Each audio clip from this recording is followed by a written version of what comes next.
जितने प्रशासनिक अधिकारी विराजित हैं यहाँ, उनसे भी दो बातें बोल रहा हूं। जितने बंदी भाई बैठे हो उनसे भी बोल रहा हूं, और जो इंद्राणी बन करके आए हैं उनसे भी बोल रहा हूं। जहां तक मेरी आवाज जा रही है उन सब से बोल रहा हूं। प्रशासनिक अधिकारी जितने भी हो उन सब से विनम्र विनती कर रहा हूं, इन बंदी भाइयों के हित में और इनकी ओर से इन पर कृपा करो, जल्दी कृपा करो, इनकी धाराएं बदलो, जल्दी इनको घर लौटा दो। जो पैसे के जमा नहीं करने के कारण नहीं लौट पा रहे हैं उनका बंदोबस्त करो। हमको बताओ कितने लोग ऐसे हैं, हम कहीं इन इंद्रानियों से अपेक्षा रखें और उनका सहयोग लेकर के उन सबको घर लौटा दें। दूसरी आवाज में बैठे हुए इन बंदी भाइयों से कह रहा हूं, तुम लोग अभी बात कही जा रही थी, मैं कहता हूं हिंदू हो तो काशी तुम्हारा, हिंदू बन जाओ तो काशी तुम्हारा, और मुस्लिम हो तो मक्का तुम्हारा, लेकिन इंसान बन जाओ तो सारा जहां तुम्हारा। एक अच्छे इंसान बनने की भावना बस बना लो। केवल आचशी के पास अभी मैं शिरपुर के बाद विराजमान चंदगिरी में गया, उनने एक दिन दो शब्द बोले, मेरा दिल कांप गया। पहला उन्होंने बोला, अकेला मैं बैठा था और आचशी जी थे। आचशी क्या बोले, एक ही भावना करता हूं, देश का एक भी व्यक्ति भूखा ना सोए, सबको भरपेट भोजन मिल जाए। दूसरी बात बोली आचशी जी ने, अन्याय अनीति करने वाले हर व्यक्ति को अपने अन्याय का बोध हो जाए और जीवन में वैसी प्रवृत्ति वो दोबारा ना दोहराए, बस ऐसी भावना भाता हूं। मैंने आचार्य महाराज से आशीर्वाद लिया कि जेल में विधान कराने के लिए जा रहा हूं, तो मालूम उनने क्या बोला, दोनों हाथों से सबको मेरा आशीर्वाद दे देना।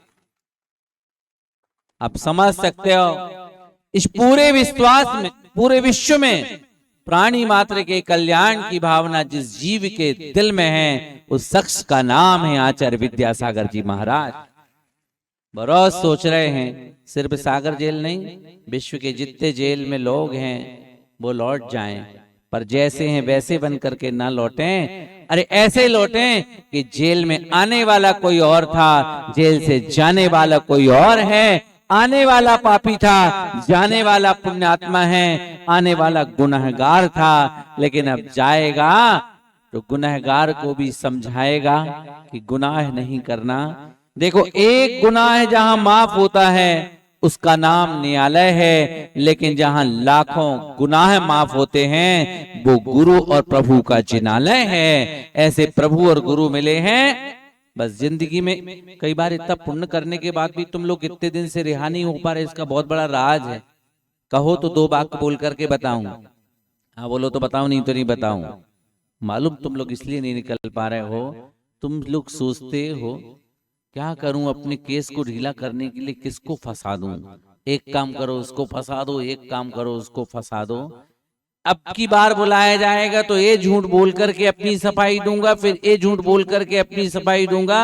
रोज बैठे बैठे जो तुम प्लानिंग कर रहे हो ना, उससे तुम्हारा पुण्य इतना जबरदस्त क्षीण होता चला जा रहा है कि 2 साल की सजा 10 साल में परिवर्तित होगी। और अगर रोज ये सोचोगे मैंने जो गुनाह किया है, दिल से लाग लपेट नहीं, ज्यों की त्यों। सुन रहे मेरी आवाज की नहीं सुने, बोलो ना। आगे पीछे चिंता नहीं करना, जो घटना जैसी घटी है मैं वैसी पुलिस प्रशासन के सामने रखूंगा। जिनको मैंने फंसाया है सही बात में कह दूंगा, और जितना गुनहगार मैं हूं मैं बता दूंगा। चिंता नहीं करना। ये जेल में इसलिए नहीं बुलाया कि तुम्हें सूली पर टांग दिया जाए। जेल का नाम क्या है दूसरा हिंदी में? सुधार गृह है। यहां तुम्हें सुधरने का अवसर मिल रहा है। तो रोज जो प्लान कर रहे हो ना, अब उस पर विराम दे दो और यही सोचो कि जब भी पुलिस प्रशासन मुझे बुलाएगा और कहेगा बोलो हकीकत क्या है, तुम्हें ज्यों की त्यों हकीकत रख दूंगा। विश्वास रखना, तुम्हारी 20 साल की सजा 5 साल में और 5 साल की सजा 5 महीने में परिवर्तित हो जाएगी। लौट करके तुम अपने घर चले जाओगे। तुम जितने दुखी हो ना, दुखी तो नहीं हूं मैं, अंदर आने के बाद मैं सही बताऊं, यहाँ का जेल के लोगों को देख करके तो ऐसा लगता है कोई एक हॉस्टल हो जहाँ पूरे विद्यार्थी मिलकर के प्रेम और वात्सल्य से रह रहे हो।